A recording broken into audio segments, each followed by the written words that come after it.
யாத்திரையாகமம் 7ஆம் அதிகாரம். கர்த்தர் மோசேயை நோக்கி, பார், உன்னை நான் பார்வோனுக்கு தேவனாக்கினேன். உன் சகோதரனாகிய ஆரோன் உன் தீர்க்கதரிசியாயிருப்பான். நான் உனக்கு கட்டளையிடும் யாவையும் நீ சொல்ல வேண்டும். பார்வோன் இஸ்ரவேல் புத்திரரை தன் தேசத்திலிருந்து அனுப்பிவிடும்படி உன் சகோதரனாகிய ஆரோன் அவனிடத்தில் பேச வேண்டும். நான் பார்வோனின் இருதயத்தை கடினப்படுத்தி எகிப்து தேசத்தில் என் அடையாளங்களையும் அற்புதங்களையும் மிகுதியாய் நடப்பிப்பேன். பார்வோன் உங்களுக்கு செவி கொடுக்க மாட்டான். ஆகையால் எகிப்துக்கு விரோதமாக நான் என் கையை நீட்டி மகா தண்டனையினால் என் சேனைகளும் என் ஜனங்களுமாகிய இஸ்ரவேல் புத்திரரை எகிப்து தேசத்திலிருந்து புறப்பட பண்ணுவேன். நான் எகிப்தின் மேல் என் கையை நீட்டி இஸ்ரவேல் புத்திரரை அவர்கள் நடுவிலிருந்து புறப்பட பண்ணும்போது நானே கர்த்தர் என்று எகிப்தியர் அறிவார்கள் என்றார். மோசேயும் ஆரோனும் கர்த்தர் தங்களுக்கு கட்டளையிட்டபடியே செய்தார்கள். அவர்கள் பார்வோனோடே பேசும்போது மோசேக்கு 80 வயதும் ஆரோனுக்கு 83 வயதுமாய் இருந்தது. கர்த்தர் மோசேயும் ஆரோனையும் நோக்கி, உங்கள் பட்சத்திற்கு ஒரு அற்புதம் காட்டுங்கள் என்று பார்வோன் உங்களோடே சொன்னால், அப்பொழுது நீ ஆரோனை நோக்கி, உன் கோலை எடுத்து அதை பார்வோனுக்கு முன்பாக போடு என்பாயாக, அது சர்ப்பமாகும் என்றார். மோசேயும் ஆரோனும் பார்வோனிடத்தில் போய் கர்த்தர் தங்களுக்கு கட்டளையிட்டபடி செய்தார்கள். ஆரோன் பார்வோனுக்கு முன்பாகவும் அவன் ஊழியக்காரருக்கு முன்பாகவும் தன் கோலை போட்டான், அது சர்ப்பமாயிற்று. அப்பொழுது பார்வோன் சாஸ்திரிகளையும் சூனியக்காரரையும் அழைப்பித்தான். எகிப்தின் மந்திரவாதிகளும் தங்கள் மந்திர வித்தையினால் அப்படி செய்தார்கள். அவர்கள் ஒவ்வொருவனாக தன் தன் கோலை போட்டபோது அவைகள் சர்ப்பங்கள் ஆயின. ஆரோனுடைய கோலோ அவர்களுடைய கோல்களை விழுங்கிற்று. கர்த்தர் சொல்லியிருந்தபடி பார்வோனின் இருதயம் கடினப்பட்டது, அவர்களுக்கு செவிகொடாமற் போனான். அப்பொழுது கர்த்தர் மோசேயை நோக்கி, பார்வோனின் இருதயம் கடினமாயிற்று, ஜனங்களை விடமாட்டேன் என்கிறான். காலமே, நீ பார்வோனிடத்துக்கு போ, அவன் நதிக்கு புறப்பட்டு வருவான். நீ அவனுக்கு எதிராக நதியோரத்திலே நின்று சர்ப்பமாக மாறின கோலை உன் கையிலே பிடித்து கொண்டு அவனை நோக்கி, வனாந்திரத்தில் எனக்கு ஆராதனை செய்ய என் ஜனங்களை அனுப்பிவிட வேண்டும் என்று சொல்லும்படி எபிரேயருடைய தேவனாகிய கர்த்தர் என்னை உம்மிடத்துக்கு அனுப்பியும் இதுவரைக்கும் நீர் கேளாமற் போனீர். இதோ, என் கையில் இருக்கிற கோலினால் நதியில் இருக்கிற தண்ணீர் மேல் அடிப்பேன். அப்பொழுது அது இரத்தமாய் மாறி நதியில் இருக்கிற மீன்கள் செத்து நதி நாறிப்போம். அப்பொழுது நதியில் இருக்கிற தண்ணீரை எகிப்தியர் குடிக்க கூடாமல் அரோசிப்பார்கள். இதனால் நானே கர்த்தர் என்பதை அறிந்து கொள்வாய் என்று கர்த்தர் சொல்லுகிறார் என்று சொல் என்றார். மேலும் கர்த்தர் மோசேயை நோக்கி, நீ ஆரோனிடத்தில் உன் கோலை எடுத்துக்கொண்டு எகிப்தின் நீர்நிலைகளாகிய அவர்கள் வாய்க்கால்கள் மேலும் நதிகள் மேலும் குளங்கள் மேலும் தண்ணீர் நிற்கிற எல்லா இடங்கள் மேலும் அவைகள் இரத்தமாகும்படிக்கு உன் கையை நீட்டு. அப்பொழுது எகிப்து தேசமெங்கும் மர பாத்திரங்களிலும் கற்பாத்திரங்களிலும் இரத்தம் உண்டாயிருக்கும் என்று சொல் என்றார். கர்த்தர் கட்டளையிட்டபடி மோசேயும் ஆரோனும் செய்தார்கள்.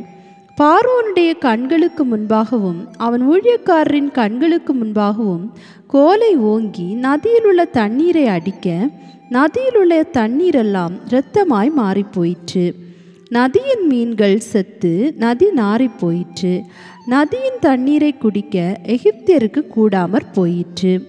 எகிப்து தேசமெங்கும் இரத்தமாய் இருந்தது.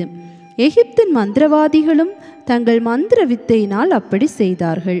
கர்த்தர் சொல்லியிருந்தபடி பார்வோனின் இருதயம் கடினப்பட்டது, அவர்களுக்கு செவிகொடாமற் போனான். பார்வோன் இதையும் சிந்தியாமல் தன் வீட்டிற்கு திரும்பி போனான். நதியின் தண்ணீர் குடிக்க உதவாதபடியால் குடிக்கத்தக்க தண்ணீருக்காக எகிப்தியர் எல்லாரும் நதியோரத்தில் ஊற்று தோண்டினார்கள். கர்த்தர் நதியை அடித்து 7 நாள் ஆயிற்று. யாத்திரையாகமம் 8ஆம் அதிகாரம். அப்பொழுது கர்த்தர் மோசேயை நோக்கி, நீ பார்வோனிடத்தில் போய் எனக்கு ஆராதனை செய்ய என் ஜனங்களை அனுப்பிவிடு. நீ அவர்களை அனுப்பிவிட மாட்டேன் என்பாயாகில் உன் எல்லை அடங்கலையும் தவளைகளால் வாதிப்பேன். நதி தவளைகளை திரளாய் பிறப்பிக்கும். அவைகள் உன் வீட்டிலும் உன் படுக்கை அறையிலும் உன் மஞ்சத்தின் மேலும் உன் ஊழியக்காரர் வீடுகளிலும் உன் ஜனங்களிடத்திலும் உன் அடுப்புகளிலும் மா பிசைகிற உன் கொட்டில்களிலும் வந்து ஏறும். அந்த தவளைகள் உன் மேலும் உன் ஜனங்கள் மேலும் உன் ஊழியக்காரர் எல்லார் மேலும் வந்து ஏறும் என்று கர்த்தர் சொல்லுகிறார் என்று சொல் என்றார்.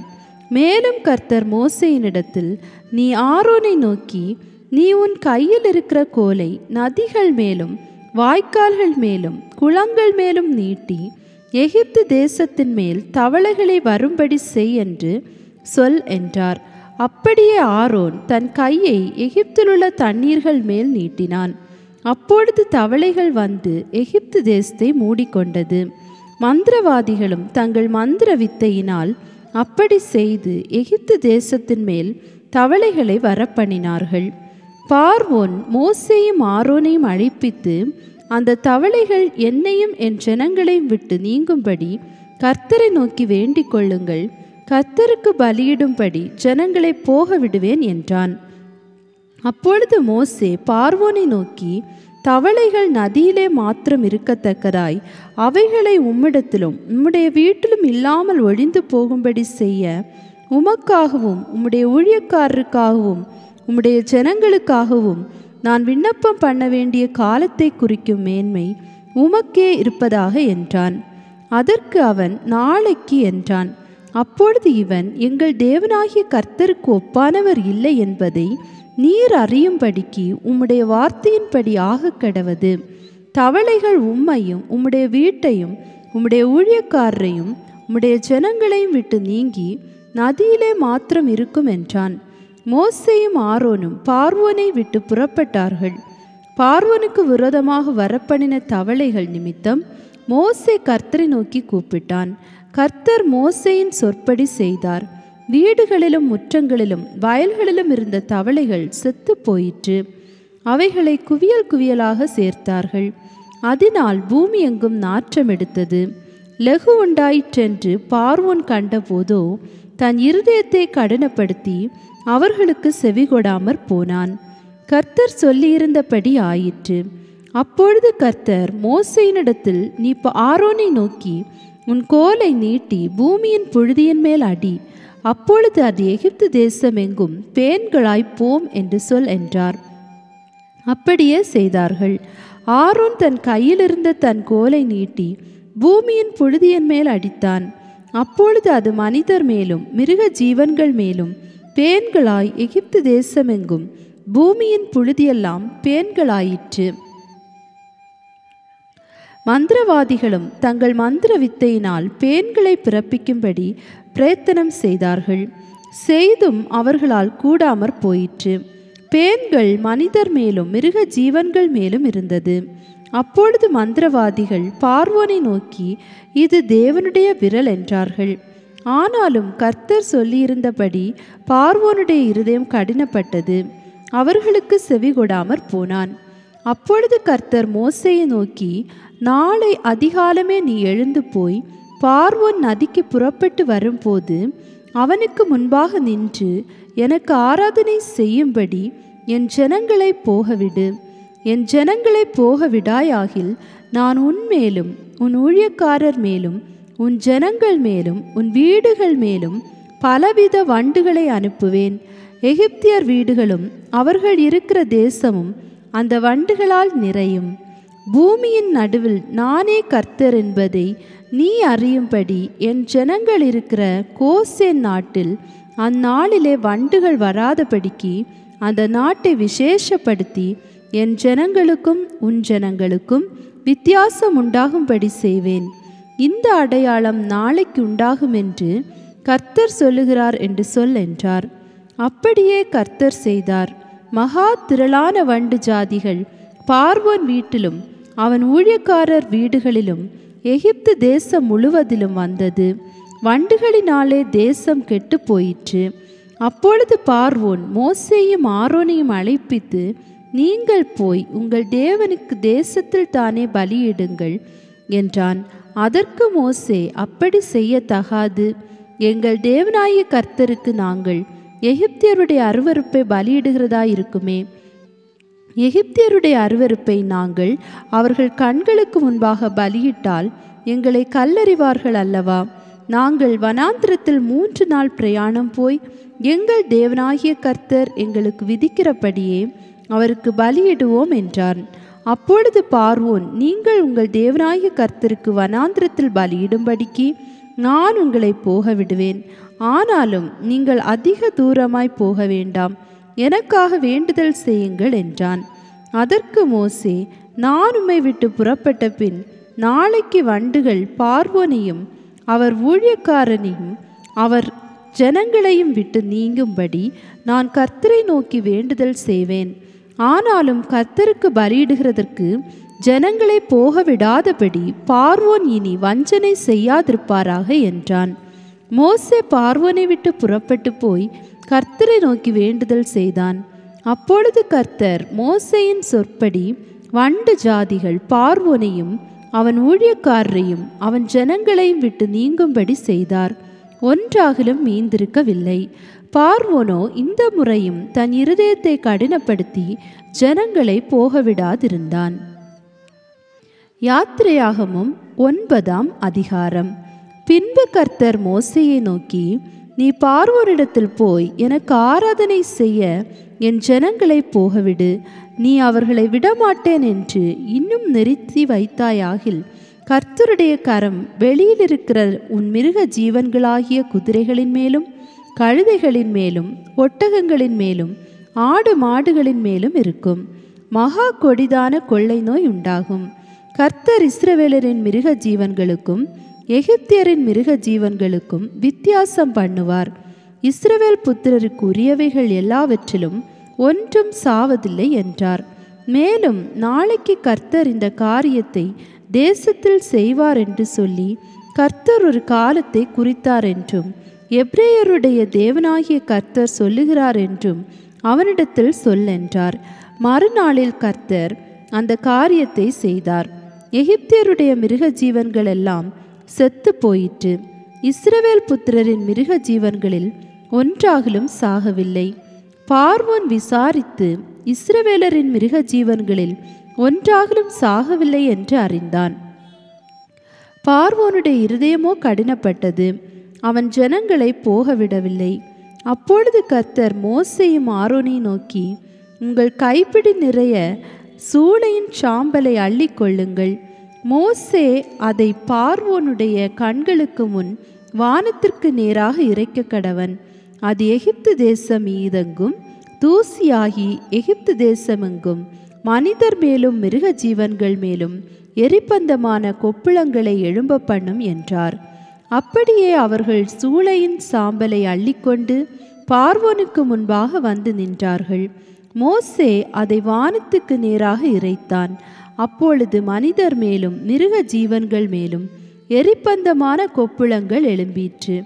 அந்த கொப்புளங்கள் மந்திரவாதிகள் மேலும் எகிப்தியர் எல்லார் மேலும் உண்டானதினால் அந்த கொப்புளங்கள் நிமித்தம் மந்திரவாதிகளும் மோசேக்கு முன்பாக நிற்கக்கூடாதிருந்தது. ஆனாலும் கர்த்தர் மோசேயோடே சொல்லியிருந்தபடியே கர்த்தர் பார்வோனின் இருதயத்தை கடினப்படுத்தினார். அவன் அவர்களுக்கு செவி கொடுக்கவில்லை. அப்பொழுது கர்த்தர் மோசேயை நோக்கி, நீ அதிகாலமே எழுந்திருந்து போய் பார்வோனுக்கு முன்பாக நின்று எனக்கு ஆராதனை செய்ய என் ஜனங்களை அனுப்பிவிடு. விடாதிருந்தால் பூமி எங்கும் என்னைப் போல வேறொருவரும் இல்லை என்பதை நீ அறியும்படிக்கு இந்த முறை நான் சகலவித வாதைகளையும் உன் இருதயத்திலும் உன் ஊழியக்காரர் மேலும் உன் ஜனங்கள் மேலும் அனுப்புவேன். நீ பூமியில் இராமல் நாசமாய் போகும்படி நான் என் கையை நீட்டி உன்னையும் உன் ஜனங்களையும் கொள்ளை நோயினால் வாதிப்பேன். என்னுடைய வல்லமையை உன்னிடத்தில் காண்பிக்கும்படியாகவும் என் நாமம் பூமியிலெங்கும் பிரஸ்தாபமாகும்படியாகவும் உன்னை நிலைநிறுத்தினேன். நீ என் ஜனங்களை போகவிடாமல் இன்னும் அவர்களுக்கு விரோதமாய் உன்னை உயர்த்துகிறாயா?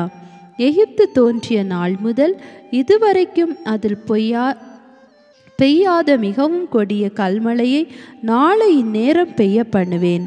இப்பொழுதே ஆள் அனுப்பி உன் மிருக ஜீவன்களையும் வெளியில் உனக்கு இருக்கிற யாவையும் சேர்த்துக்கொள். வீட்டிலே சேர்க்கப்படாமல் வெளியில் இருக்கிற ஒவ்வொரு மனிதனும் மிருகமும் செத்து போகத்தக்கதாய் அந்த கல்மழை பெய்யும் என்று எபிரேயரின் தேவனாகிய கர்த்தர் சொல்லுகிறார் என்று அவனுக்கு சொல் என்றார். பார்வோனுடைய ஊழியக்காரரின் எவன் கர்த்தருடைய வார்த்தைக்கு பயப்பட்டானோ அவன் தன் வேலைக்காரரையும் தன் மிருக ஜீவன்களையும் வீடுகளுக்கு ஓடி வர பண்ணினான்.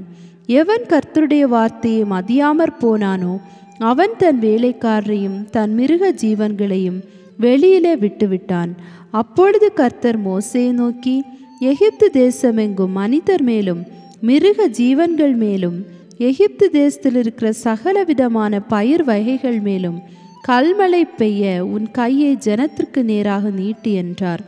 அப்படியே மோசே தன் கோலை வானத்திற்கு நேராக நீட்டினான். அப்பொழுது கர்த்தர் இடி முழக்கங்களையும் கல்மழையையும் அனுப்பினார். அக்கினி தரையின் மேல் வேகமாய் ஓடிற்று.